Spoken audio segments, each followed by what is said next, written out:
Bonjour tout le monde. J'espère que tout le monde a pu se connecter. Bonjour, c'est Ahmed Cheibi, donc le président de la commission digitalisation. Encore une fois avec Si Badr Al-Helou, collègue et confrère qui a accepté d'organiser avec moi ce webinaire. Donc, concernant les nouvelles technologies de transfert de données. Et l'objectif, donc, c'est de partager avec vous une partie des travaux de la commission de digitalisation et que nous sommes en train de mener concernant tout ce qui est digitalisation des cabinets. Comme je l'ai déjà précisé lors de la présentation du programme de la commission, c'est que nous travaillons sur 3 axes. Donc, un axe de la digitalisation des cabinets, un deuxième axe de la digitalisation de l'institution et un troisième axe des partenariats avec nos partenaires, notamment la DGI, la CNSS, les tribunaux de commerce et l'Olympique. Donc, on a pas mal de projets qu'on est en train de travailler, sur quoi on travaille ensemble. L'objectif, bien sûr, un deuxième objectif, c'est d'informer les confrères sur les possibilités qui se posent concernant les outils donc, de digitalisation des cabinets et notamment tout ce qui est traitement de l'information. Nous avons eu l'occasion donc de voir les plateformes donc de gestion électronique de documents partagés. Nous avons également eu l'occasion de voir le logiciel de gestion d'une mission d'audit ou bien donc de toute l'approche d'audit. Entre parenthèses, donc on avance très bien au niveau du partenariat avec notre confrère. Et aujourd'hui, on va essayer de parler d'échange de données. Pour ceux, donc, comme je l'ai déjà présenté au début, nous avons avec nous Si Badr Al-Helou, donc un confrère qui est bien versé dans tout ce qui est technologie et tout ce qui est digitalisation. Nous avons l'honneur de recevoir un grand ami de l'Ordre des experts comptables du Maroc, Monsieur Benoît, donc un ex-président du Conseil de l'Ordre des experts comptables en Belgique. Nous avons également le plaisir de recevoir Yann Drupel, donc un spécialiste de la question de transfert des données et de digitalisation et de traitement, donc de dématérialisation du traitement des informations. Monsieur Benoît, donc, qui va modérer cette conférence. Si Badr Al-Helou, donc, il va faire une première partie, une présentation de tout ce qui est traitement de données au niveau des cabinets, l'importance de la digitalisation. Et Monsieur Yann Drupel va essayer de nous présenter une des solutions qu'on peut offrir à nos confrères concernant les échanges de données. Je donne la parole à Monsieur Benoît. Merci Ahmed, merci beaucoup. Vous me faites beaucoup d'honneur en me donnant le rôle de modérateur lors de cette séance. Je tiens tout d'abord à saluer tous mes amis et confrères du Maroc et je suis vraiment heureux de pouvoir partager à un moment un peu compliqué puisqu'on vit tous dans cette pandémie pour l'instant, mais je suis heureux de pouvoir partager avec vous cet échange de vues concernant les nouvelles technologies d'échange de données. Et je vais passer la parole successivement, comme l'a dit le président de la commission digitale, je vais passer la parole successivement à notre ami Lelou et également à Yann Drupel pour nous éclairer un tout petit peu sur les échanges de données. Entre Badr et Yann, je ferai une petite intervention pour expliquer ce que la Belgique, la profession d'expert comptable en Belgique, a éventuellement à offrir aux experts comptables marocains. C'est un projet sociétal qui n'est absolument pas lucratif et nous le présentons tout simplement sur l'initiative de la commission digitale du Maroc. Merci beaucoup. Je passe la parole à notre ami Badr qui va donc nous exposer comment la nouvelle technologie d'échange de données peut favoriser la relation avec le client. Badr. Bonjour à tous. Cher Ahmed, cher Benoît, je vous remercie pour votre introduction. Avant tout, j'ai une forte pensée tout d'abord à notre frère et ami confrère, c'est Mohamed Simlani qui nous a quittés hier. Nous avons appris son décès avec beaucoup de tristesse et toutes nos condoléances à sa famille, à ses collaborateurs. Que Dieu lui accorde sa miséricorde. Donc, je vais partager la présentation. Je ne sais pas si vous regardez. C'est bon? Est-ce que c'est bon? Nous avons ton Oui, nom uniquement. il y a l'écran. Moi, je vois l'écran, Bader. On voit l'écran, mais pas la présentation. Ah ouais. Pas la présentation. Okay. Alors, reprendre le partage.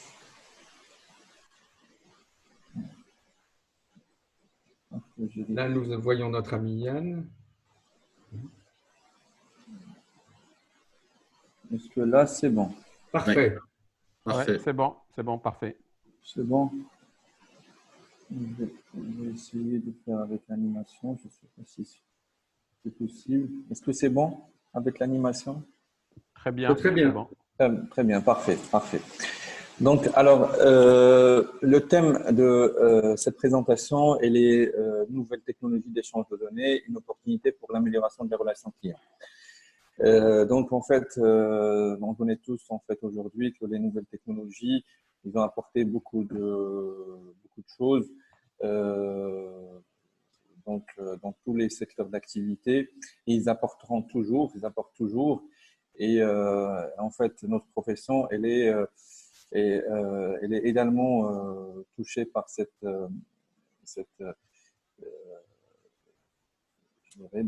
par la digitalisation. Et du coup, en fait, aujourd'hui, on doit tous se pencher en fait à réfléchir le cabinet de demain. Donc en fait, d'où cette présentation pour montrer quelles sont les nouvelles technologies qui vont avoir un grand impact au niveau de nos cabinets de demain. Donc voilà. Donc un petit sommaire. Donc on va voir en premier lieu l'urgence de la transformation numérique. Après, on abordera rapidement en fait qu'est-ce que ça nous apportera, quels sont les avantages en fait de cette transformation numérique. En troisième phase, on verra quelles sont ces nouvelles technologies, de quoi on parle exactement et comment on peut les déployer, qu'est-ce qu'on va en faire de ces nouvelles technologies. Donc en fait, comme j'ai dit, en fait, aujourd'hui, il y a une vague de digitalisation qui touche tout le monde. Donc, et l'urgence est aujourd'hui imminente. Parmi en fait les points qui sont très importants et qui donnent cette urgence, c'est l'évolution des besoins clients. Donc aujourd'hui, on voit davantage en fait que les clients souhaitent avoir plus d'accessibilité, plus de réactivité, plus de simplicité au niveau des outils en fait et au niveau des services qu'on leur offre. Donc ça, c'est important à prendre en considération. Deuxième point, c'est la vulgarisation des nouvelles technologies. Donc aujourd'hui, l'accès à Internet, il est de plus en plus croissant dans notre pays. En tout cas, tout le monde en fait a accès à Internet. Aujourd'hui, de plus en plus en fait d'outils informatiques voient le jour. Donc, les gens ils ont plus l'habitude à aller sur Internet, à regarder leurs applications, tout ça. Donc aujourd'hui, en fait, cette vague elle est là. Donc, il faut qu'on essaie de suivre la vague. Très bien. Alors, troisième point, le renouvellement des générations. Donc, effectivement, les nouvelles générations sont plus plus captés par ces nouvelles technologies et ils sont plus à l'aise dans cette nouvelle technologie. Donc, ils sont demandeurs de cette nouvelle technologie. Donc c'est un point aussi très important. Donc, la crise sanitaire, donc l'impact de la crise sanitaire en quatrième lieu, a mis en évidence beaucoup de difficultés dans notre organisation. Donc, la digitalisation vient comme une solution aujourd'hui pour simplifier, faciliter un petit peu les échanges avec nos partenaires, nos clients et avec en général nos partenaires. Donc c'est important en fait, voilà, ce point-là est important. En cinquième point, j'ai marqué en fait l'image attractive de notre profession. Donc effectivement, aujourd'hui, est extrêmement important en fait de donner cette nouvelle image moderne de notre profession, de cabinet connecté, donc avec les outils technologiques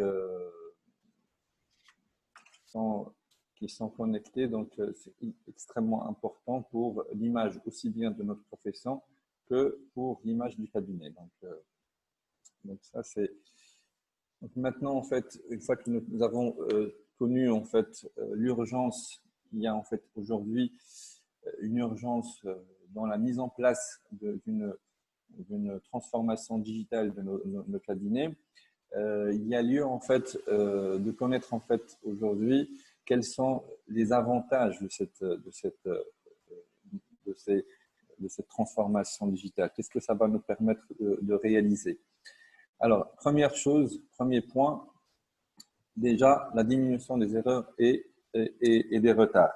Donc, bien sûr, disposer d'une plateforme d'échange avec les clients permet d'automatiser les tâches et de gagner un temps considérable et permet également d'automatiser donc les tâches à faible valeur et accroître la productivité. Donc, deuxième point, donc, éviter l'organisation en silo. Donc, l'organisation en silo, c'est collecter les données, les classer et les traiter en données brutes. Donc, aujourd'hui, une plateforme digitale permet une organisation beaucoup plus fluide et fluidifie les process. Donc, ça atténue cette organisation en silo. Voilà. Donc, en troisième lieu, il y a l'orientation vers des missions à plus forte valeur ajoutée. Bien sûr, donc une fois que nous avons mis en place une plateforme d'échange de données, donc notre cabinet il sera beaucoup plus performant, beaucoup plus productif et beaucoup plus rentable, je dirais aussi. Et du coup, nous pouvons nous orienter vers d'autres missions qui sont à plus forte valeur ajoutée en ordre fiscal, social ou conseil en organisation en général, conseil en digitalisation également. Donc, une fois que nous avons compris comment ça marche, le système, comment ça marche notre système de digitalisation, on peut aussi le proposer à d'autres activités. Donc, essayer de mettre en avant cette partie. Et en quatrième lieu, en fait, on retrouve le renforcement de la relation client. Bien sûr, avec une communication plus rapide, une disponibilité des données, il y a les clients, ils sont beaucoup plus à l'aise en fait avec les relations, avec les services du cabinet et donc ils sont plus demandeurs en termes de services. Donc, voilà. En fait, alors donc maintenant que nous avons vu quels sont les avantages de cette transformation digitale. On va parler maintenant de quelles sont ces nouvelles technologies, de quoi on parle déjà. Donc, alors, première chose, qu'on trouve, alors, on trouve le cloud et les services en ligne. Alors, c'est quelque chose d'hyper important aujourd'hui d'utiliser le cloud. Alors, donc, on va voir rapidement, on a fait une analyse des avantages et des inconvénients des supports. Donc, parmi les supports, il y a les supports physiques, les disques durs, les clés USB. Donc, il y a le serveur également comme un support. Il y a le cloud. Donc, en fait, chaque type de support a ses avantages et ses inconvénients, bien sûr. Maintenant, on va voir en fait que le cloud, il apporte beaucoup d'aisance et beaucoup de facilité de travail. Et maintenant, maintenant, comme inconvénient pour le cloud, on va dire en fait qu'il y a un problème de confidentialité, mais sauf que on va penser en fait qu'il y a un problème de confidentialité. C'est pas qu'il y a un problème de confidentialité, mais on va le penser qu'il y a un problème de confidentialité, mais on va voir juste après que cette confidentialité, elle est beaucoup atténuée. Elle est beaucoup atténuée aujourd'hui. Donc, comme ce qui va suivre. Donc, comment on va faire confiance au cloud? Donc, il faut savoir que, donc, en fait, quand on va héberger nos données, on va les héberger dans un data center. Donc, les data centers, il faut savoir en fait qu'ils nous offrent beaucoup aujourd'hui de garanties en termes de sécurité et que ces garanties, en fait, ils consistent en quoi? Ils consistent, première chose, à l'identification sécurisée. Donc, en fait, il y a que vous qui avez les accès, que vous pouvez récupérer les données dont vous êtes propriétaire. Donc, en fait, pour cela, en fait, on utilise des certificats, plusieurs certificats pour l'identification. Il y a aussi la classification de données, bien sûr. Donc, toutes les données ne sont pas aussi importantes les unes que les autres. Il y a des données beaucoup plus importantes que les autres. Donc, pour ces données-là, on va mettre en place des outils de sécurité beaucoup plus importants, beaucoup plus évolués, beaucoup plus importants.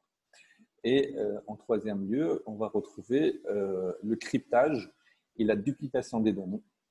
Donc, le cryptage de données, donc pour certaines données qui sont très confidentielles, parfois en fait, on est amené à les crypter pour davantage de sécurité. Donc, voilà. Alors, on va rappeler ici simplement qu'un projet de loi sur la cybersécurité qui vient d'être validé en première chambre et qui fixe les règles en fait, juridiques sur les moyens de protection visant à renforcer la confiance numérique et à soutenir l'économie numérique. Alors, qu'est-ce que c'est? Donc, en fait, aujourd'hui, le gouvernement, pour donner plus de confiance dans le numérique, aujourd'hui, donc ils sont en train de travailler sur une loi sur la cybersécurité qui touche aussi bien les établissements publics que les infrastructures vitales, donc ça touche également les data centers, les banques, les assurances, un certain nombre en fait, d'acteurs. Et donc, en fait, on veut donner plus de confiance à ces entités par la mise en place en fait, de règles et de moyens de protection qui vont renforcer cette confiance. Donc, on a vu en fait en premier volet, donc, il y a le cloud. Donc, ça représente quelque chose de très important aujourd'hui dans la brique. C'est une première brique, je dirais, de transformation digitale. Donc, sans le cloud, on peut pas aller vers une transformation digitale, à mon sens. Donc, en deuxième lieu, on va retrouver l'API ou l'Application Programming Interface. Donc, alors, qu'est-ce que c'est? Donc, l'API, en fait, permet de réaliser en fait des échanges entre systèmes. On parle aussi d'interopérabilité entre systèmes.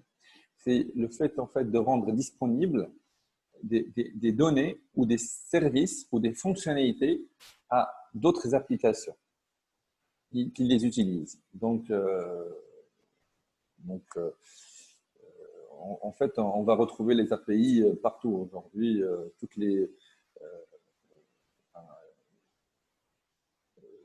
Aujourd'hui, beaucoup d'API en fait se connectent entre, par exemple, les systèmes de paiement. Il y a des API partout.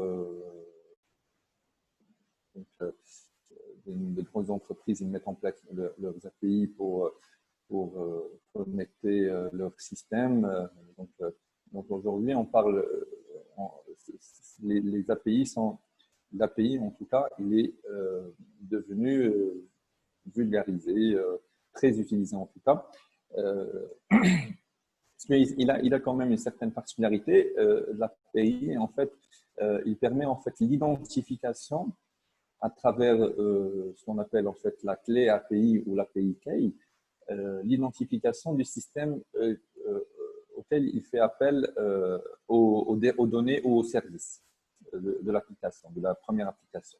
Donc il y a une certaine sécurité dans l'utilisation des données ou l'utilisation des services. Donc, pas n'importe qui va essayer de récupérer les données ou d'utiliser ces données-là. Mais par contre, à partir du moment où il y a des clés, des certificats, donc l'échange devient plus sécurisé et donc il n'y a aucun problème en fait de sécurité des données.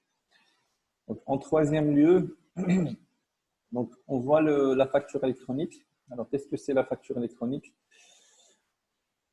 Alors, il faut dire en fait que la facture électronique, c'est une facture signée électroniquement.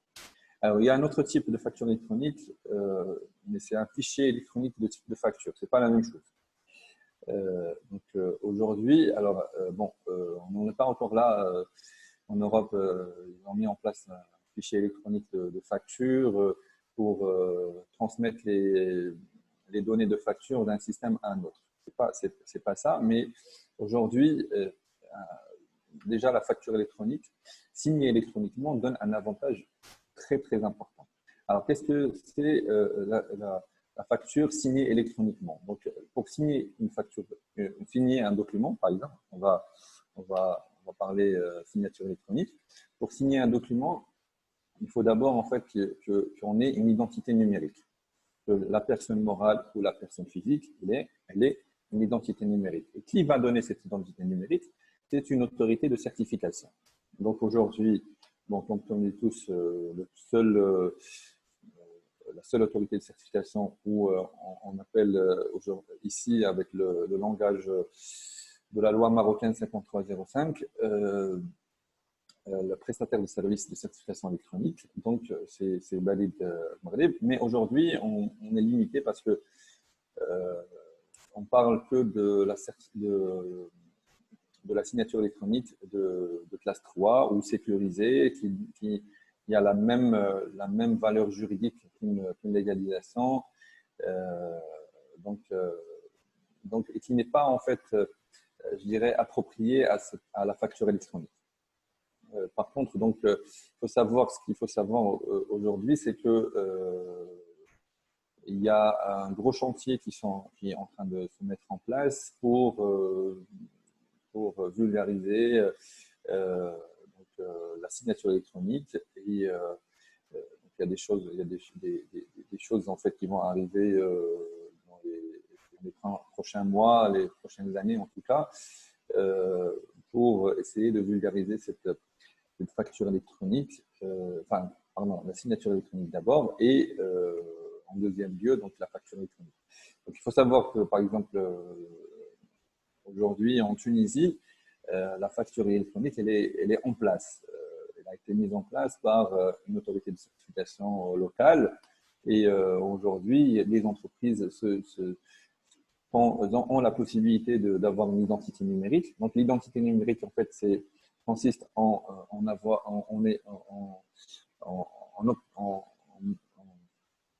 pouvant mettre, on peut récupérer simplement un certificat, donc un certificat électronique, et qui permet ça. En fait, c'est comme une carte nationale hein, d'une personne ou un RC d'une personne morale. Donc, en fait, c'est un certificat électronique qui permet de faire la signature électronique. Voilà. Donc, comme on a dit, la Tunisie aujourd'hui, elle a réussi à mettre en place la facturation électronique, donc plus du Maroc. Donc, on est un petit peu en retard. Donc, alors, j'ai rappelé simplement ici donc la facturation électronique à ne pas confondre avec l'obligation d'utiliser un système de facturation. C'est pas la même chose. Donc, c'est pas l'obligation en fait qui est prévue par le Code général des impôts, l'article 145, qui met l'obligation en fait d'utiliser un système de facturation. Donc, on ne parle pas de ça. On parle vraiment de facturation. C'est vraiment la facture électronique. Donc, alors que l'article 145, il parle de l'obligation de mettre en place un outil de facturation en interne, un système de facturation donc en interne chez l'entreprise pour, je pense, à mon avis, que l'administration elle souhaite avoir pour des possibilités de contrôle. Donc voilà. Donc on a vu le cloud, on a vu l'API, on a vu la facturation électronique et en quatrième lieu, il y a, donc c'est quelque chose aujourd'hui qui n'existe pas en Maroc, mais qui est très utilisé aujourd'hui en Europe, aux États-Unis, qui est l'open banking. Et dans l'open banking, en fait, ce qui nous intéresse aujourd'hui, c'est la partie agrégation de comptes bancaires. Donc, c'est quoi l'agrégation de comptes bancaires? C'est tout simplement la collecte de données bancaires. La collecte de données bancaires à travers qui? À travers les banques via un API. Donc, c'est toujours l'application Application Programming Interface. Donc, on va trouver un système qui va pouvoir nous identifier et nous donner accès à ces données bancaires. Et chose qui facilite un petit peu le travail de nos cabinets parce que pratiquement nous avons l'accès aux comptes bancaires plus simple. Donc voilà, donc il faut savoir également que aujourd'hui en Europe, il y a des fintechs qui basent, en fait, qui appuient toute leur activité sur ce système en fait de l'open banking. Alors, il faut savoir qu'aujourd'hui, par exemple, en Europe ou aux États-Unis, l'open banking, c'est devenu une obligation. C'est l'obligation à qui? Aux banques aujourd'hui qui doivent donner accès aux informations de le compte de leurs clients à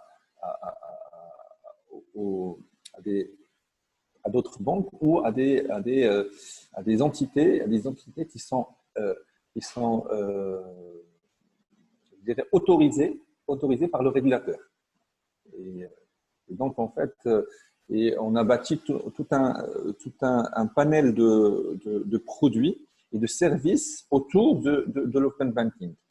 Et donc, aujourd'hui, par exemple, en Europe, il y a une concurrence entre les banques et les fintechs pour donner les meilleurs services de gestion de portefeuille, de catégorisation de dépenses, de tableaux de bord. Parfois, on va jusqu'aux écritures comptables. Donc, voilà. Donc, aujourd'hui, c'est devenu quelque chose, une brique très importante qui est utilisée en Occident. Alors, tout simplement, je vais rappeler en fait que pourquoi on ne va pas utiliser l'EBITS ou le TBAC.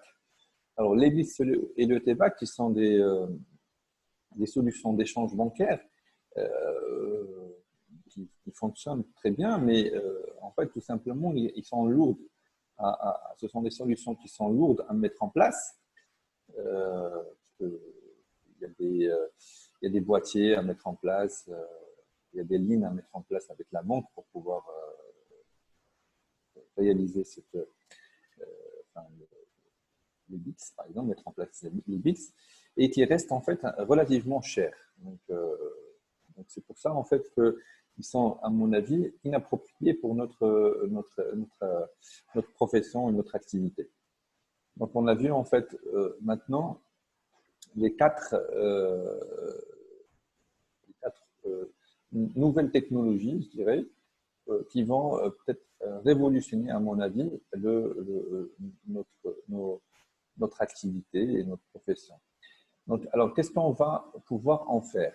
Qu'est-ce qu'on va pouvoir en faire avec ces nouvelles technologies? Donc, on va voir tout de suite. Donc, alors nous avons… en fait, ces nouvelles technologies vont nous permettre en fait, de concevoir ce qu'on appelle un portail collaboratif. Donc, un portail collaboratif. Ce portail collaboratif, il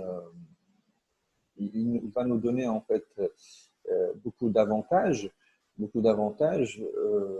Également, il va donner aux clients des avantages et également aussi bien aux clients qu'au cabinet des avantages. Alors, donc, on va voir quels sont les avantages qu'on va pouvoir s'en procurer de ce portail collaboratif. Donc, première chose, pour le client, il va pouvoir réaliser sa facturation, il va pouvoir faire son suivi de règlement, la réconciliation avec les opérations bancaires. Il va pouvoir également catégoriser ses dépenses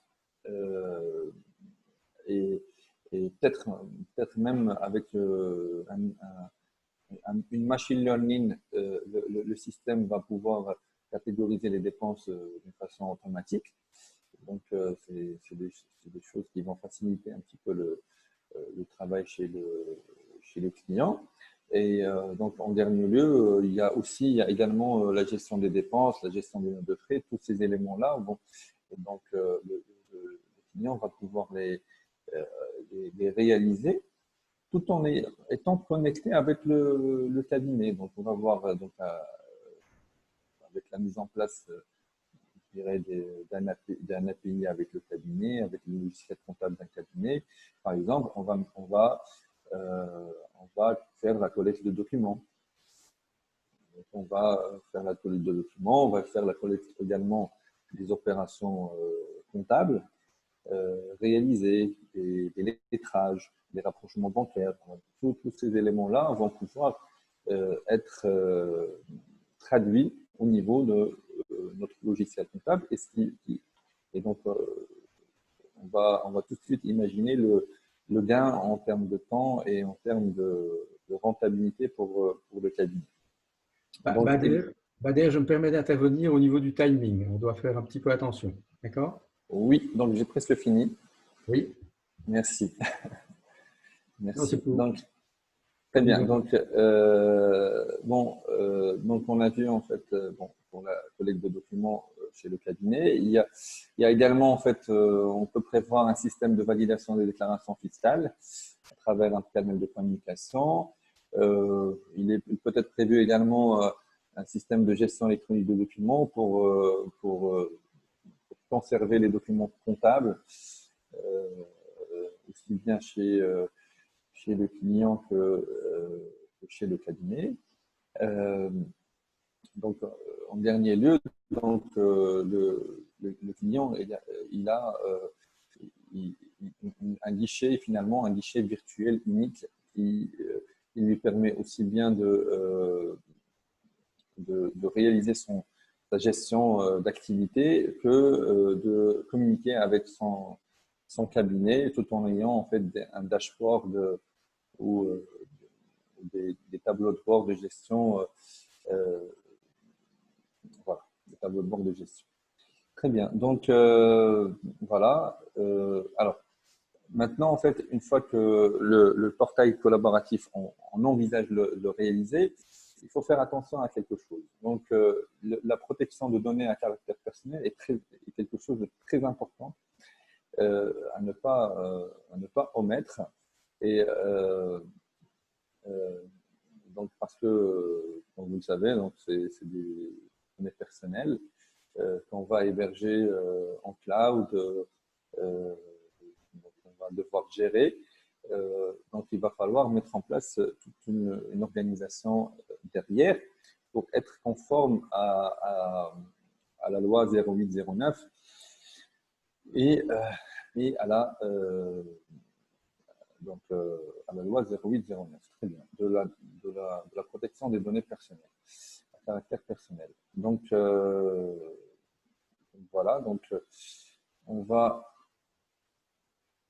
ça sera tout pour moi. Donc, en dernier lieu, je vais juste marquer que notre métier se transforme. On va de plus en plus d'expertise et de moins en moins de comptabilité. Et je vous remercie pour votre attention. Merci Bader, merci beaucoup.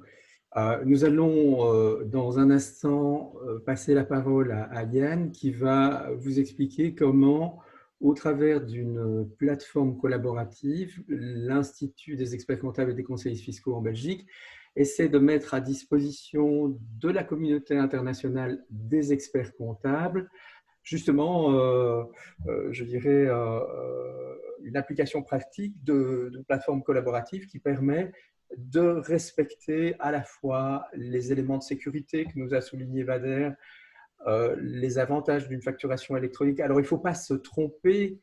La facturation électronique avancée telle qu'on la connaît dans les textes, elle existe, elle est prévue sur cette plateforme, mais dans un premier temps, la grosse ambition que nous avons au niveau de la profession d'expert comptable, c'est de rester au centre des flux pour, comme vient de conclure Bader, rester l'expert de l'entreprise. Et nous avons un rôle essentiel d'embarquement, on appelle ça en anglais le onboarding, d'embarquement des PME et des TPE dans ce processus de digitalisation. Alors, en Belgique, on s'est bien rendu compte que demander aux sociétés moyennes et grandes de faire rentrer leurs clients sur la plateforme collaborative, ce n'est pas très compliqué. C'est plus compliqué de faire rentrer ses clients lorsque ce sont des PME et des TPE. De petites entreprises. Et c'est la raison pour laquelle nous sommes tournés vers une société. Notre projet, d'abord, dans son ensemble, s'appelle l'unification des professions et de leurs clients entreprises au travers de la facturation électronique. Et ça s'appelle en anglais Unified by Invoicing. Et nous avons fait appel à une société privée qui nous a démontré dans plusieurs secteurs, et notamment dans le secteur agricole en Hollande il y a quelques années, lorsque les agriculteurs hollandais ont souhaité, avec l'État hollandais, passer sur le format digital pour toutes leurs commandes, pour toutes leurs ventes. En 2 ans, les 2 premières années de lancement d'une plateforme qui a été créée par Unified Post, qui est notre partenaire. Pendant les 2 premières années, ça a été un peu compliqué. Il y a quelques milliers d'agriculteurs qui sont montés sur la plateforme. Et puis après 2 ans, il y a un effet exponentiel qui se présente et qui s'est produit. Et c'est qu'en une fois, en la 3e année, il y a plusieurs dizaines de milliers d'agriculteurs qui sont montés sur la plateforme. Et maintenant, tout est devenu digital. Je donne cet exemple parce que le secteur agricole peut paraître un secteur très, très traditionnel et très peu avant-gardiste. Eh bien, c'est tout l'inverse. Ils ont participé, je dirais, de manière proactive et ils sont parvenus à lancer cela. Et c'est sur base de ces différentes expériences que Unified Post avait dans différents pays que l'Institut belge des experts comptables et des conseils fiscaux a décidé de lancer sa plateforme pour les PME en Belgique, et non pas pour uniquement les PME belges, mais aussi de la mettre ensuite, cette plateforme, à disposition de l'ensemble de la profession. Pourquoi? Parce qu'on se rend compte d'une chose, c'est que pour le moment, il y a un morcellement de tout le marché digital. Ce morcellement, il est créé par 2 acteurs essentiels. Alors, c'est le cas en Europe et c'est le cas en partie en dehors de l'Europe. Les 2 acteurs essentiels qui morcellent la digitalisation pour le moment, ce sont les logiciels eux-mêmes qui se sont lancés dans le scannage, la facturation électronique, le stockage de factures électroniques, et qui croient tous, chaque logiciel croit qu'il va avoir la plus belle part de marché. Et on se retrouve avec parfois des jeunes maisons de logiciels qui ont des belles petites parts de marché, mais qui du jour au lendemain se voient offrir par les GAFA des sommes phénoménales, et en 2 temps, 3 mouvements, l'ensemble des datas de nos entreprises se retrouvent aux États-Unis. Peut-être demain en Chine, on ne sait pas. Et c'est contre ça que nous voulons nous battre. Deuxième acteur en Europe, en tout cas, qui morcelle le marché, ce sont précisément les acteurs financiers. Les acteurs financiers qui, en tout cas en Belgique et dans nos pays voisins, se sont lancés dans tout le processus de facturation électronique, mais on se rend compte que même s'ils ont essayé de se mettre d'accord entre elles, ces banquiers ne s'entendent pas. Et donc, comme les maisons de logiciels essaient d'avoir la plus grosse part de marché, raison pour laquelle nous avons décidé de sortir de toutes ces disputes, de créer une plateforme propre à la profession. Je vais passer la parole à Yann, et je voudrais que tout à l'heure, il explique un des points essentiels au niveau de la sécurité, c'est que ces plateformes qu'on veut ouvertes à toutes les maisons de logiciels et à toutes les banques, c'est super important. Ces plateformes que l'on veut tout à fait ouvertes sont sécurisées, et on ne fait monter sur ces plateformes que des clients d'experts comptables ou de comptables. Des experts comptables ou des comptables qui connaissent l'entreprise, qui savent quel employé a les pouvoirs dans l'entreprise et peut effectivement sur la plateforme accepter certaines factures, rejeter certaines factures et nous offrir tout le traçage nécessaire pour nos opérations en tant que comptable et expert comptable. L'avantage aussi de cette plateforme, et Yann va le souligner, c'est que créer une plateforme de facture électronique sans avoir en même temps l'open banking, c'est-à-dire le lien entre le paiement et la facture elle-même, ça n'a pas beaucoup de sens. Si on veut un jour nous faciliter la vie et faciliter la vie aux entreprises, et peut-être pour les pays qui le souhaitent, mais ce n'est pas obligatoire, avoir des accords avec l'administration, eh bien, il faut absolument réconcilier de manière automatique les paiements avec les factures. Je passe la parole à Yann, qui va nous expliquer comment ça fonctionne. Bonjour tout le monde, merci Benoît pour ton introduction. Je vais peut-être commencer à vous montrer un seul slide, donc je ne vais pas le faire très long à ce niveau-là, mais c'est un slide qui est assez important. J'espère que vous voyez mon écran. Ok. Donc, quelle est l'idée derrière la plateforme? Comme Bader a souligné, c'est en fait une plateforme collaborative où on a tous les éléments disponibles qui sont quelque part requis ou qui sont en tout cas souhaitables dans la digitalisation, on va dire, des factures et de la comptabilité. Alors, très important là-dedans, c'est que la plateforme, les clients qui auront un accès à la plateforme, ce sont les clients qui ont été décidés par le cabinet d'experts comptables. Donc ça, c'est quelque chose qui, dès le début, que j'estime qui est extrêmement important dans votre métier, c'est que, quelque part, le cabinet d'experts comptables pilote la plateforme pour ses clients. Okay? Donc, il n'y a pas question que l'un client commence à utiliser la plateforme sans que vous le sachiez, etc., etc. C'est vraiment vous, le cabinet d'experts comptables, qui va piloter cette plateforme. Et donc, vous donneriez un accès à une personne, plusieurs personnes au sein de la société de votre client qui va pouvoir réceptionner, valider, envoyer, effectuer des paiements, etc., etc. Mais ce qui est très important, c'est que vous avez les clés en main pour vous mettre à disposition de vos clients. Donc ça, c'est une première chose.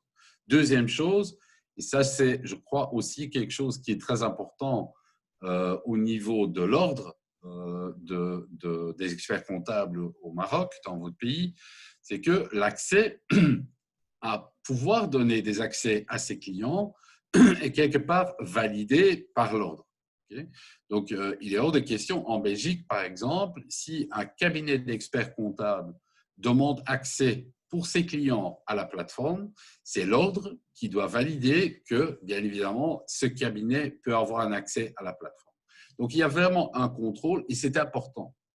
C'est important parce que vous allez avoir un rassemblement de toutes les factures d'achat, de toutes les factures de vente et éventuellement des paiements sur une plateforme par société. C'est pour ça que dans la lutte contre le blanchiment d'argent, etc., il est très important d'avoir quelque part le tampon, si vous voulez, de qualité pour les documents parce que c'est l'expert comptable qui pilote la plateforme. Ce n'est pas une plateforme que vous pouvez utiliser sans avoir un contrôle. Hein. Vous pouvez, si vous vous imaginez que s'il n'y a pas de contrôle, ben, je peux inventer une société. Je peux commencer à envoyer des factures à des sociétés ou à des particuliers puisqu'il n'y a pas de contrôle. Ben, ce n'est pas le cas ici. Ici, il y a le contrôle que c'est le cabinet d'experts comptables qui donne accès à ses clients.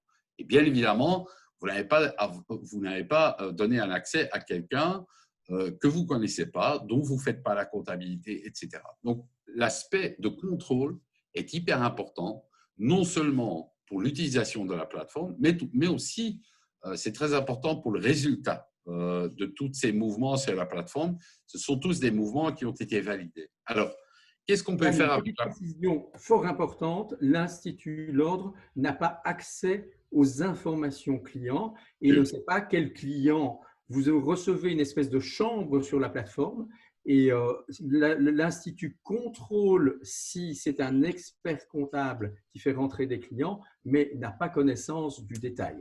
Absolument, oui, c'est exact. C'est quelque chose que j'ai un peu omis, mais c'est exact.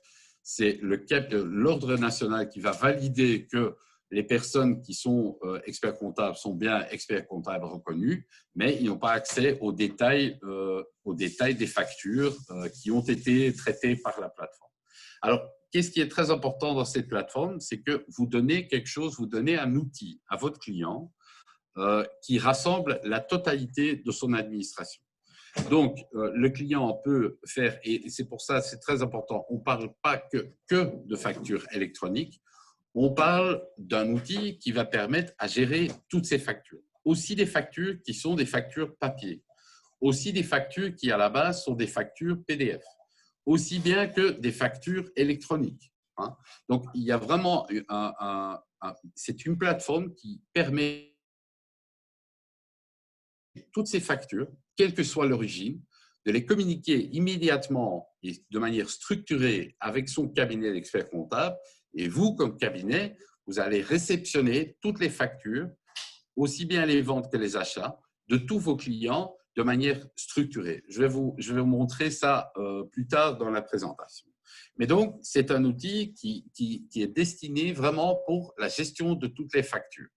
Ce n'est pas uniquement pour les factures d'achat et les factures de vente, mais on peut vraiment faire des paiements intégrés. on peut aussi envoyer et partager d'autres documents que des factures, par exemple des rapports, par exemple des échéanciers, etc., etc. Et aussi, très important, la plateforme va archiver de manière digitale complètement tous ces documents sur le web et dans un app mobile qui est fourni avec la plateforme. Très important, dès que votre client réceptionne une facture peut être téléchargée à partir d'un fichier PDF, mais votre client peut prendre une photo d'une facture papier et télécharger automatiquement. Toutes ces factures sont automatiquement transférées en format PDF. Et donc, c'est le format PDF qui est quelque part aussi scellé au moment de la réception.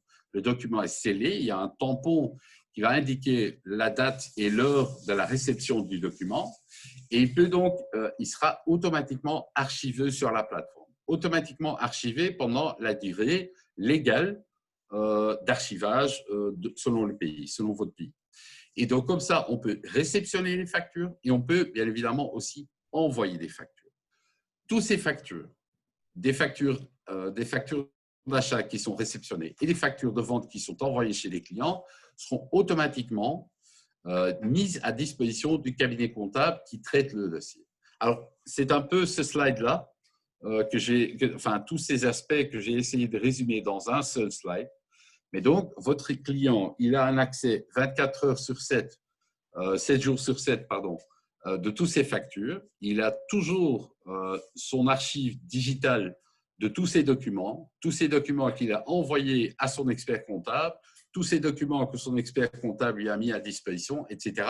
Et tout ça sur une plateforme. Alors, je vais peut-être rentrer, si vous le permettez, je vais un peu adapter mon écran de partage.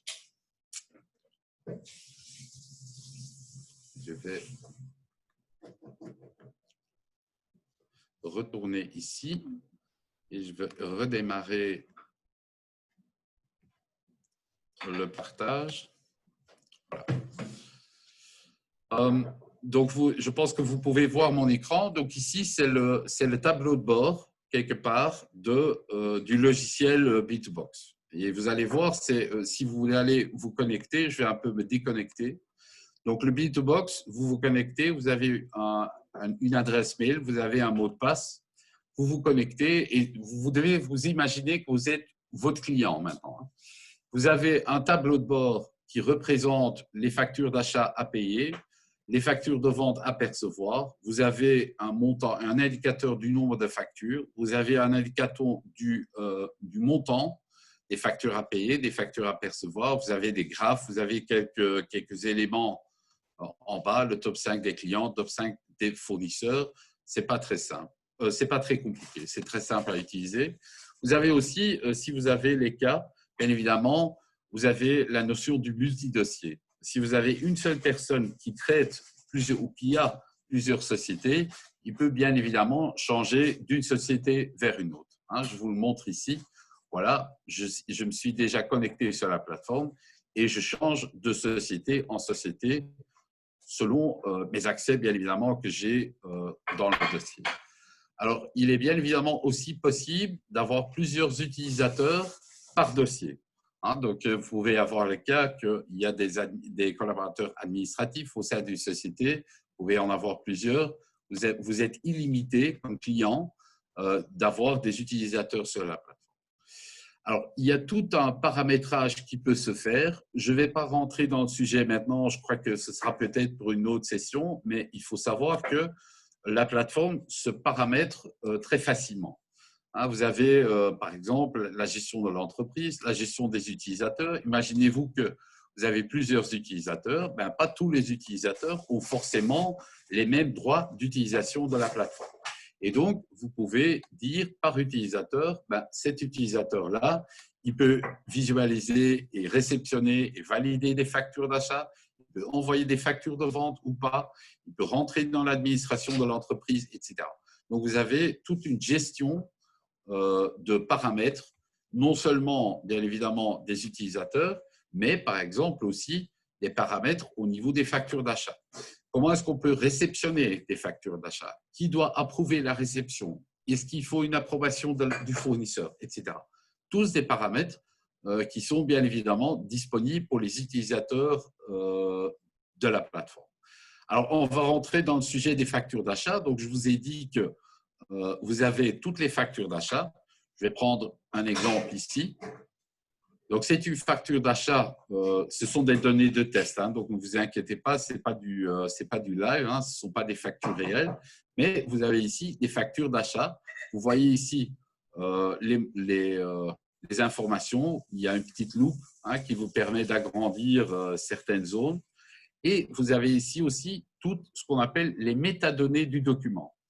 Donc, les métadonnées du document, ce sont par exemple la date prévue de destruction. Hein, donc, c'est en 2028. Vous avez la date de facturation, vous avez la date d'échéance, vous avez le montant hors TVA, vous avez le montant TVA compris, vous avez éventuellement une référence de paiement. Donc, tous ces éléments-là sont reconnus par une technologie, ce qu'on appelle OCR. Hein.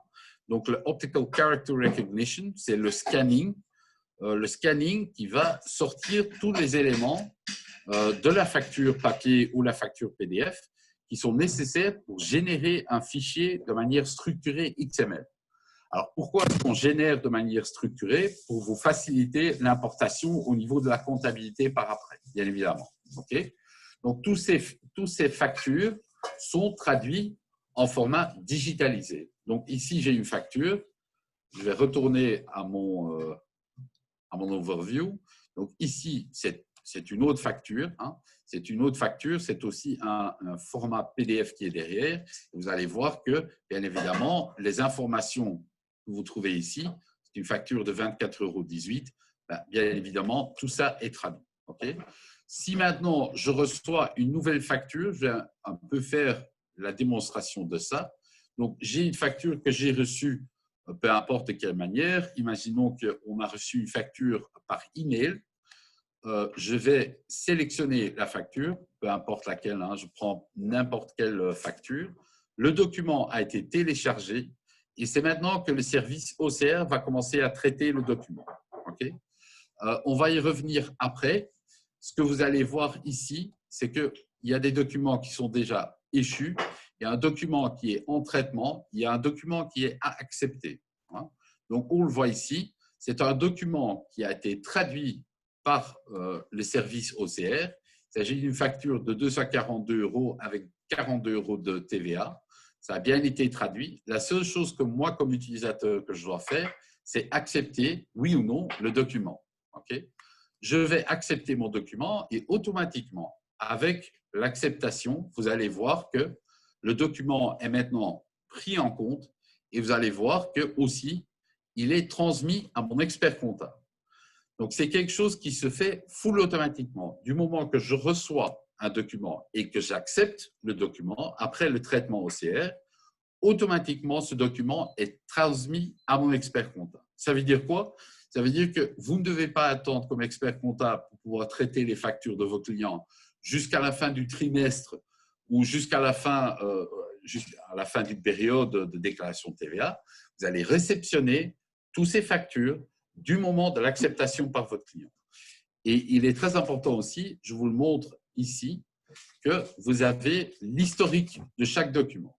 Donc, je vais juste vous montrer ça. Le document a été téléchargé, ici c'est un vieux document, le 2 mars dernier. Il a été accepté par moi aujourd'hui à 18h01, donc c'est correct. Et maintenant, le document a été transmis à mon expert comptable. Donc, vous avez tout un trail d'audit par document. Vous allez bien pouvoir visualiser et le système va retenir automatiquement qui a fait quoi à quel moment. Okay? C'est quand même un aspect assez important en cas de contrôle fiscal. Voilà, maintenant, ça, c'est les factures d'achat. Je vais un peu revenir à mon document. Donc, vous voyez ici que le document que je viens de télécharger maintenant, il y a déjà certaines choses qui ont été reconnues. Vous voyez aussi que le traitement est toujours en cours. Hein, donc, ça se traite automatiquement. Ce que je constate maintenant, c'est qu'il a reconnu pas mal de champs. Il a reconnu que c'est une facture. Il a reconnu le numéro de facture que vous trouvez ici. Il a reconnu la date d'échéance, il n'a pas reconnu la date du document, pourtant, est-ce qu'il n'est peut-être pas mis? Donc, c'est un peu correct, il y a ici. Donc, il n'a pas retrouvé la date, mais je peux l'ajouter manuellement. Voilà. Et il a reconnu aussi qu'il s'agit de Belfius Lease, mais c'est un nouveau fournisseur, donc je vais un peu le valider. Okay, donc, je valide par la présente, pardon, je vais sauvegarder mon nouveau fournisseur. Voilà. Le fournisseur est automatiquement créé et je peux accepter mon document. Et de nouveau, vous allez voir dans les factures d'achat, vous allez voir que ce document est maintenant complet, il est échu et dans quelques secondes, vous allez voir que le statut comptable va changer et il sera transmis à mon expert comptable. Je vais peut-être le forcer un peu.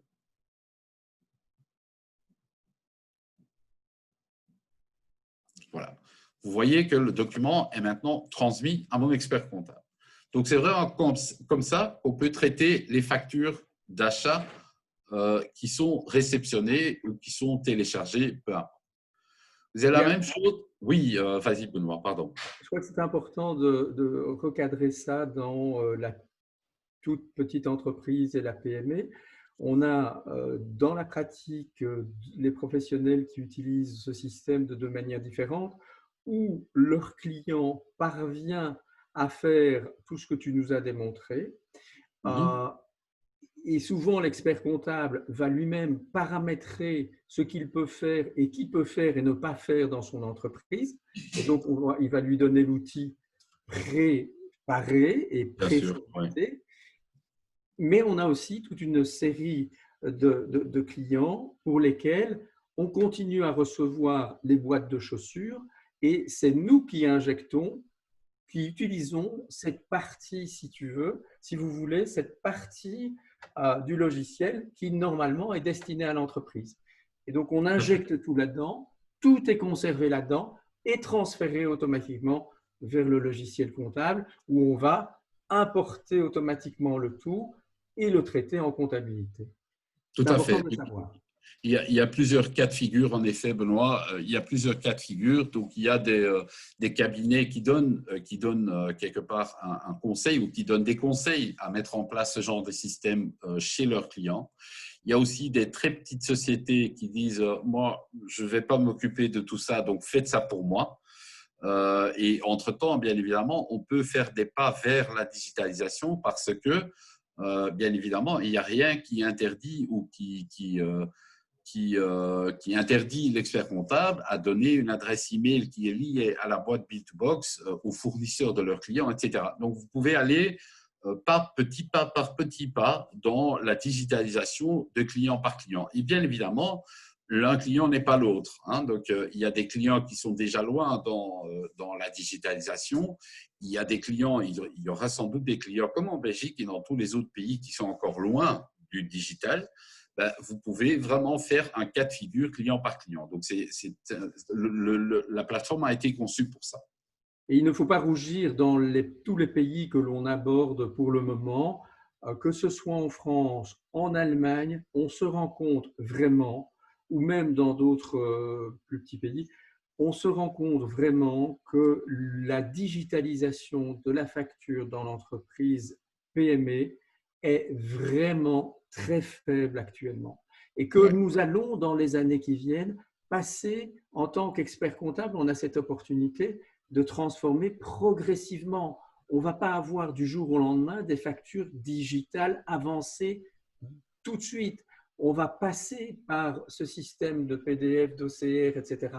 On aura encore les boîtes de chaussures pendant des années, mais ces systèmes nous permettent quand même d'évoluer et d'amener progressivement notre clientèle vers la digitalisation. Tout à fait, tout à fait. Bon, ce que je n'ai pas montré, hein, parce que je vais peut-être ici donner un exemple d'une facture. Donc, cette facture-là, elle a été traitée, hein, elle a été reconnue, elle a été envoyée à mon expert comptable et la facilité, comme disait Bader tantôt aussi, c'est bien évidemment l'intégration avec les paiements. Et nous avons donc des solutions de paiement, et vous pouvez sélectionner ici, par exemple. Donc, j'ai sélectionné une facture, je peux encore la visualiser. Donc, c'est bien la facture que nous avons vue tantôt. et je vais pouvoir dire, ben, je vais maintenant payer cette facture automatiquement. Bon, ici, je suis un peu bloqué parce que ici, c'est un système Bon Contact, c'est un système belge. Vous pourriez utiliser des paiements intégrés qui seront disponibles bientôt. Mais donc, l'idée, c'est que votre client, quand il effectue des paiements, il a toujours, je vais annuler ici, mais il a toujours la vision de toutes ces factures qui sont à échéance. Il doit simplement sélectionner la facture et dire, voilà, je vais maintenant payer le document.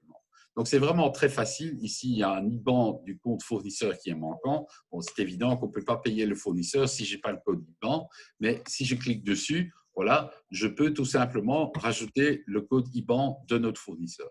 Donc, vous voyez que c'est un outil qui est vraiment intégré. On peut non seulement traiter les factures d'achat et traiter les factures de vente, mais aussi les paiements que vous pouvez mettre en liaison avec le document. Okay? Ici, on a un peu regardé les factures d'achat. Maintenant, les factures de vente, c'est un peu la même chose. Je vais pouvoir ou bien télécharger des factures de vente que j'ai faites sur une autre plateforme, ou je peux lier, comme Bader a expliqué tantôt, je peux lier des plateformes de facturation via des API, ou je peux utiliser la plateforme comme outil de facturation. Et donc ici, par exemple, je vais faire un exemple très simple. Je vais faire une facture pour mon client Movie Maker, peu importe. Je vais faire test.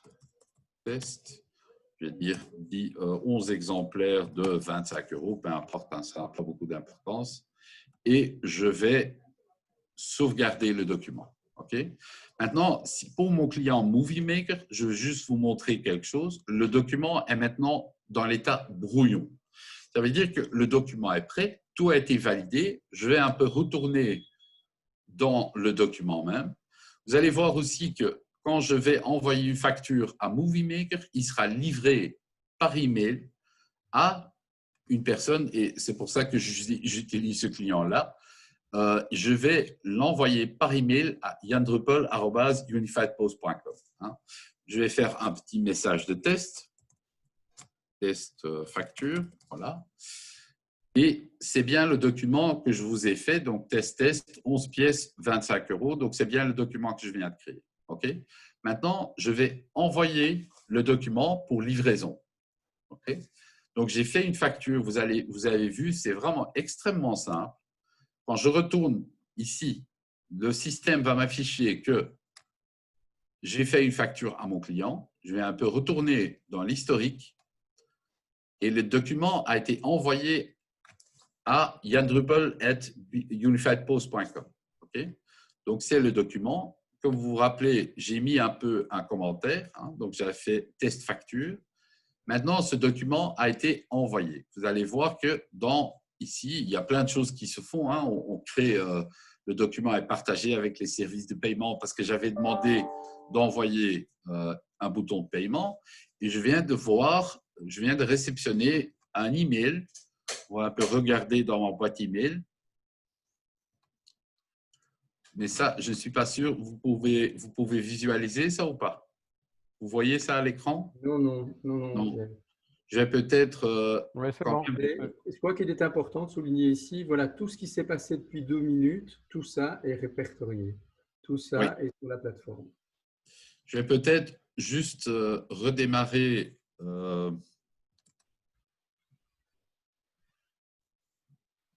Je vais peut-être couper 2 minutes. Ce qui est important, c'est de voir que ce genre d'applications, nous allons les introduire progressivement dans les différents pays. La France a suivi et reprend la plateforme sous le nom de jefacture.com. Nous sommes en discussion avec l'Allemagne, nous sommes en discussion avec toute une série de pays.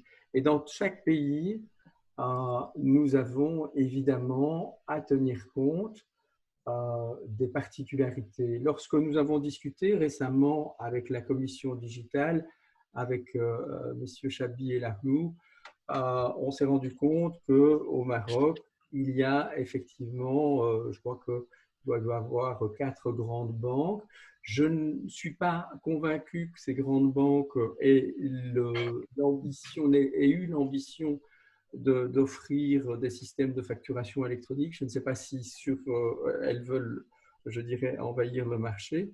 Si ce n'est pas le cas, si ce sont des banques qui se cantonnent dans les services de paiement ou dans les crédits, vous aurez, vous, en tant que profession, beaucoup plus facile à leur demander les API pour de lier votre plateforme à leurs produits financiers. Ce sera beaucoup plus facile. Donc, dans chaque pays, il faut tenir compte des spécificités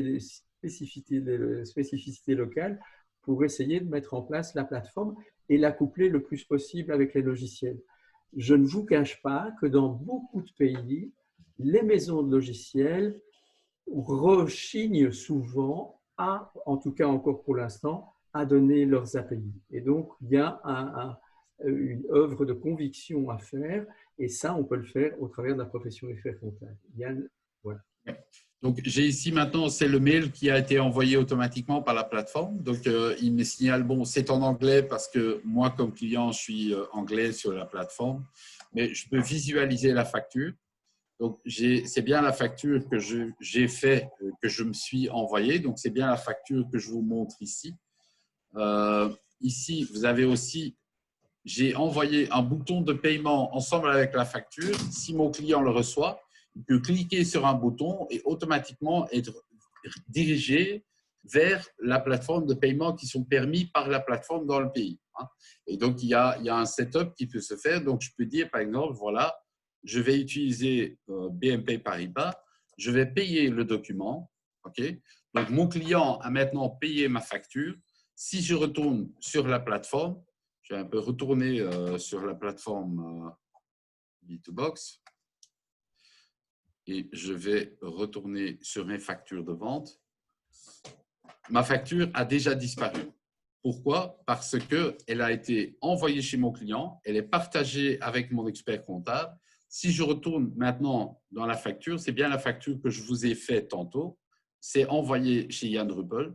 Mon client a payé avec sa carte de paiement et automatiquement, le document est mis dans les archives parce que le document a été payé. Okay?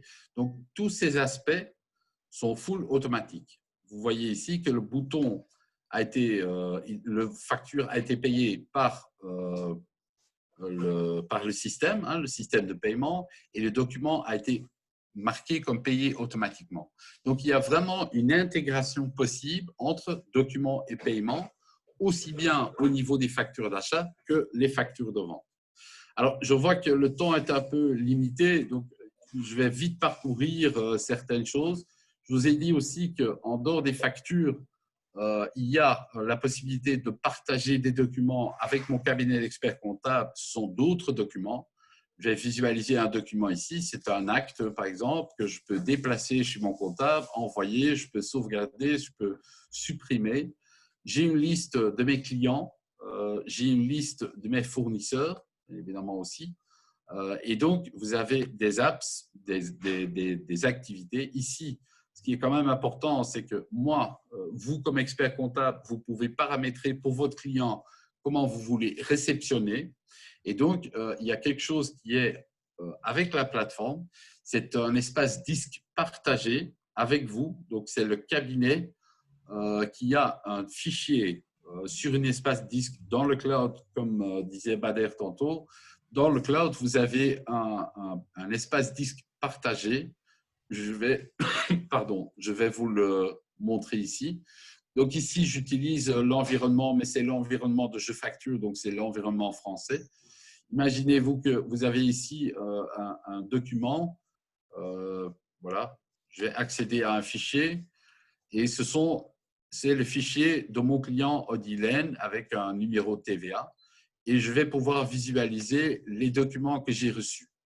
Donc ici, je vais regarder dans le transfert. Bon, il n'y en a pas. Ça dépend bien évidemment du dossier dans lequel on est. Je vais peut-être prendre un autre exemple.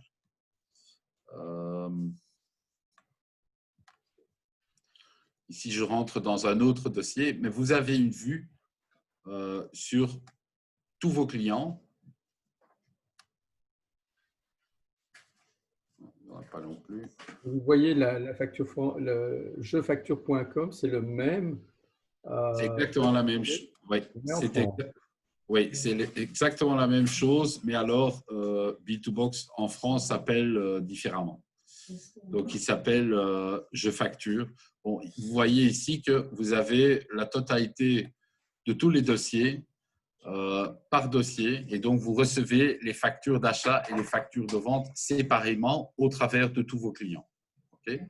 Donc, ça, c'est l'idée qui est derrière l'app comptabilité. Bien évidemment, ici, dans la démo, je ne peux pas parcourir la totalité de ces fonctionnements. Vous avez bien évidemment l'archive aussi. Hein, donc, ici, vous avez tous les différents éléments de tous les factures de vente qui ont été envoyées, tous les factures d'achat qui ont été envoyées, ceux qui sont payés, ceux qui ne sont pas payés, etc. Tout ça se trouve sur le logiciel. Et vous avez une question qui nous a été posée par la commission digitale. Où les archives sont-elles conservées? Oui, donc les archives en standard sont conservées sur des serveurs sur un environnement de Unified Post sur Amazon Web Services. Ça dépend du pays, donc on regarde pays par pays, bien évidemment, mais en standard, c'est toujours sur des serveurs Unified Post chez AWS. D'accord. Okay. Donc ça, c'est bien évidemment, il y a pour les utilisateurs, vous avez plein d'outils à gauche et à droite. Vous pouvez, par exemple, envoyer un mail d'invitation à vos fournisseurs ou à vos clients d'utiliser la plateforme. Donc là, je parle plutôt plus vous comme cabinet expert comptable, mais pour vos clients, ils peuvent utiliser des invitations à inviter un peu selon le système de LinkedIn ou de Facebook où on vous invite à utiliser une plateforme. Vous avez bien évidemment les mêmes possibilités sur B2Box à envoyer des invitations à vos contacts chez vos clients et vos fournisseurs. Bon, j'ai un peu dépassé les délais, mais j'espère vous avoir donné une idée de l'utilisation de la plateforme. Comme disait Benoît, c'est quelque chose qui, au début, qui démarre dans un pays assez lentement. Donc, ce qu'on voit typiquement, c'est qu'il y a des cabinets qui commencent à utiliser pour 1, 2, 3, 4, 5 dossiers. Et ce n'est qu'après un certain moment d'utilisation qu'on est bien confortable avec la plateforme, qu'on commence à le déployer chez la totalité de la clientèle. Ce qui fait qu'aujourd'hui, en Belgique, après plus ou moins 2 ans d'utilisation, on est à 30 000 sociétés en Belgique, alors que fin de la première année, on était à 3 000 à 4 000 en totalité, je pense. Donc, c'est vrai que c'est une plateforme qui prend du temps à mettre en place, hein, aussi parce que vous, comme professionnel de la comptabilité, vous devez vous familiariser avec les processus, mettre ça en place. Mais une fois que les premières sociétés ont été onboardées, c'est là où la plateforme va connaître une croissance au quotidien. Il faut que vous sachiez, pour opposer ces 30 000 à ce que les banques ont essayé de faire en Belgique depuis 2013, donc les banques s'étaient mises d'accord pour mettre à disposition des entreprises en Belgique un système de paiement électronique, mais les banques ont fini par se disputer entre elles, et ce sera comme ça dans tous les pays parce que c'est la concurrence et qu'elles se chamaillent, tout comme les maisons de logiciels se chamaillent pour avoir le plus gros marché chaque fois. Les banques ont fini par renoncer à ce système de paiement mutualisé. Elles retournent tous peu à peu vers des systèmes de paiement qui leur sont propres. Et pourquoi je vous parle de ce paiement mutualisé, c'est que ce système électronique mutualisé de paiement, c'est qu'elles ont essayé aussi d'entraîner leurs clients, les entreprises, sur une plateforme qui s'appelle Clearfax, qui est l'embryon de Bill2Box, si vous voulez, mais qui, en 7 ans, n'a jamais pu faire rentrer, en 7 ans, alors qu'on l'a fait en 1 an pour 30 000 clients, n'ont jamais pu faire rentrer plus de 20 000 participants. Et les banques ont fini par renoncer à cela. Et c'est la raison pour laquelle je trouve que la profession d'expert comptable doit être vigilante, persévérer dans cette volonté d'aller progressivement vers le digital. Et l'ordre a un rôle important à jouer. et rester ouvert aussi à toutes les banques, mais aussi à toutes les maisons de logiciels. Même si ces maisons de logiciels, parce qu'il y a beaucoup d'argent derrière le digital, même si les maisons de logiciels essaient sans cesse d'avoir, soi-disant, des plus grandes parts de marché, je vous rappelle que le grand danger, c'est que ces maisons de logiciels, d'une part, ne respectent pas nécessairement le secret professionnel avec leur plateforme, mais d'autre part, risquent de se faire racheter à un certain moment par des gros groupes, ce qu'on appelle les GAFA étrangers, avec les risques que ça implique. Et le morcellement des datas sur des milliers de plateformes digitales, parce que vous imaginez bien que dans votre pays, il y a peut-être 4-5 logiciels dominants, mais dans le monde entier, les logiciels dominants qui sont au Maroc, eh bien, ils ne sont peut-être pas du tout dominants ailleurs. Lorsqu'on discutait avec la Malaisie il y a 2-3 semaines, Yann et moi, on se rendait compte que les logiciels qu'ils utilisaient, c'était des logiciels peut-être sur le cloud, mais qui étaient très peu utilisés en Europe. Et si nos professions d'experts comptables, et c'est une longue marche que l'on a lancée maintenant, si nos professions d'experts comptables veulent rester au centre, elles doivent y aller progressivement et avoir la patience de monter progressivement dans le digital et comprendre qu'une PME ne saute pas les pieds joints en 2 temps, 3 mouvements dans le digital. Yann, on ne t'entend pas. Peut-être encore une remarque qui est assez importante, je pense, dans ce contexte, c'est que on a effectivement, on a fait un accord avec l'Ordre des experts comptables en Belgique. On a fait la même chose avec l'Ordre des experts comptables en France. Ce qui est très important à comprendre, c'est que le modèle d'affaires pour Unified Post n'est pas de faire payer les cabinets d'experts comptables. Donc, l'utilisation de la plateforme par les cabinets d'experts comptables est gratuite. Et je pense que en Belgique, par exemple, ça a été garanti pendant 10 ans. Donc, on a garanti le fait que pendant 10 ans, avec la possibilité de prolonger par l'ordre encore pour une durée de 10 ans, c'est qu'on ne demanderait jamais quoi que ce soit pour l'utilisation de la plateforme par les cabinets d'experts comptables. Les clients, à leur tour, peuvent utiliser même une version gratuite, mais qui est bien évidemment aussi un peu plus limitée au niveau de fonctionnalité. Ça veut dire qu'on peut faire les éléments de base, mais par exemple, il n'y a pas d'OCRisation dans la formule gratuite. Donc, dans la formule gratuite, vous devez compléter vous-même ou votre client doit compléter lui-même les métadonnées des documents. Mais s'il prend un abonnement payant, et on va certainement encore s'échanger avec l'ordre au niveau des montants, même là, le modèle d'affaires n'est pas là-dedans. Ce qui nous intéresse, c'est d'avoir une communauté de sociétés, de pouvoir proposer des services supplémentaires qui ne sont pas du tout obligatoires, mais de proposer des services payants ou gratuits, peu importe. Mais vous avez la garantie, donc vous comme ordre, vous avez la garantie que les données qui sont mises sur la plateforme ne seront jamais utilisées pour aucun but en dehors pour le but qu'elles sont là, donc d'envoyer des documents et de réceptionner des documents. Donc, il y a un contrat qui a été signé avec l'ordre, qu'on a signé aussi avec l'ordre en France, que les données des factures des clients et des données qui sont mises à votre disposition ne seront jamais utilisées pour aucun but commercial, quoi que ce soit. Ce qui est important à souligner également, c'est que je sais qu'on a eu une longue discussion sur ce sujet lors de la signature du contrat, et ça a été repris d'ailleurs dans le contrat français, c'est que nous souhaitons en tant qu'ordre rester ouverts à tout logiciel externe et à toute communauté externe qui montrerait, de par la technologie et une nouvelle structure, un langage nouveau, une opportunité pour la profession, du moment que nous restons au centre des data et que nous restons maîtres des données de nos clients. Comme on nous confie pour le moment les boîtes de chaussures, on nous confiera les factures électroniques à l'avenir. Et ça, c'est important. que la solution qui est mise en place n'est pas une solution figée et arrêtée à un type de facture. S'il y a de l'évolution à l'avenir dans la facturation électronique, la plateforme doit s'adapter. Et ça, c'est super important.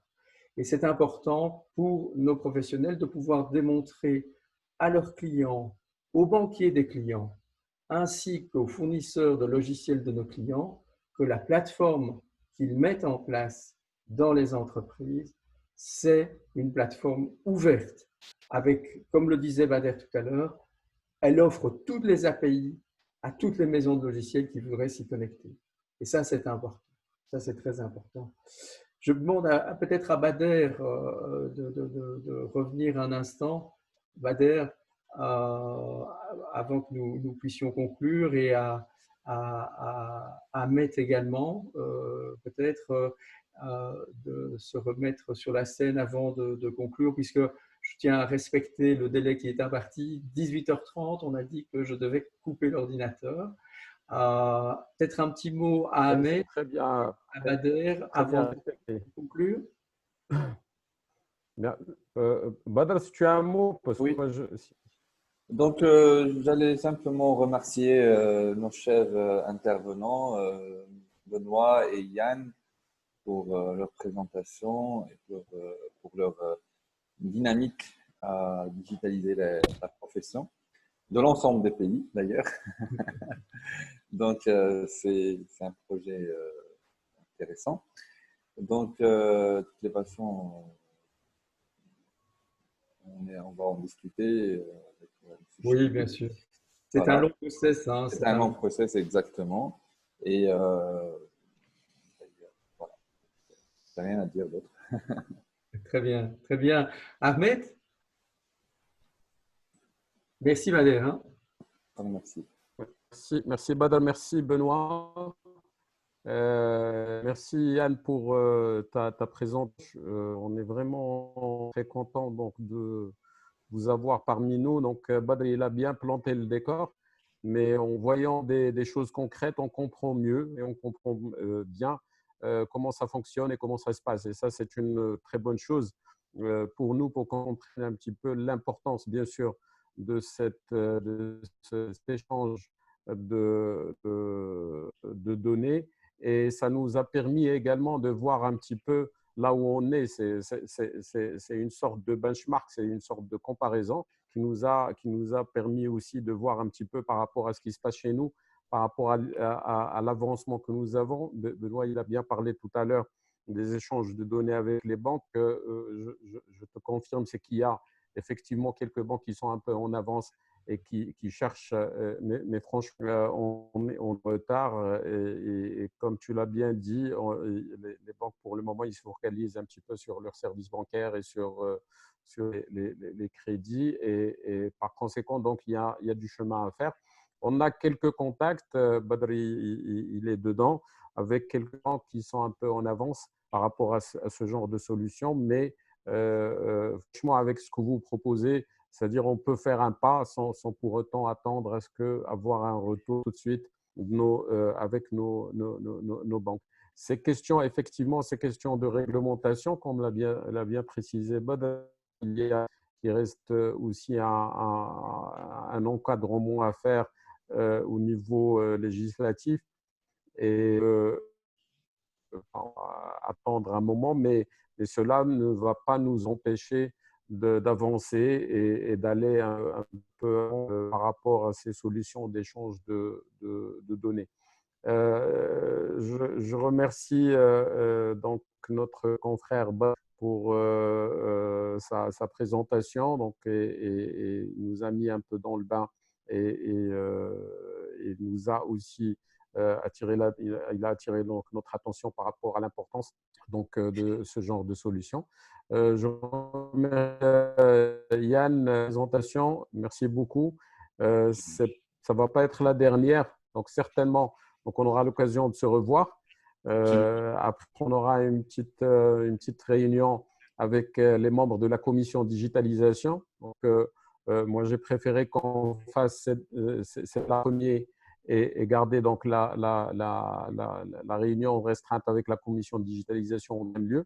Parce que c'était au début, comme j'ai discuté avec Benoît, de faire un peu l'inverse, faire une première réunion avec la commission de digitalisation, après faire une présentation aux confrères. Donc, on a préféré faire comme ça parce que ça nous permet aussi d'informer nos confrères sur ce qui se passe ailleurs et un peu nos attentes par rapport à ce genre de solution. Merci Benoît. Je te laisse en dernier parce que à la limite, moi, je n'ai pas à te remercier. Toi, tu fais partie de la famille. Donc, voilà. J'en profite peut-être. Et on a fait des experts comptables. Pour te remercier, de remettre mon bonjour. Et je ne sais pas qui était présent aujourd'hui, mais je voudrais remettre également toute mon amitié au nom de la Belgique, au président Amin, ainsi qu'au passe-président que j'ai bien connu, à la fois Issam et Mohamed.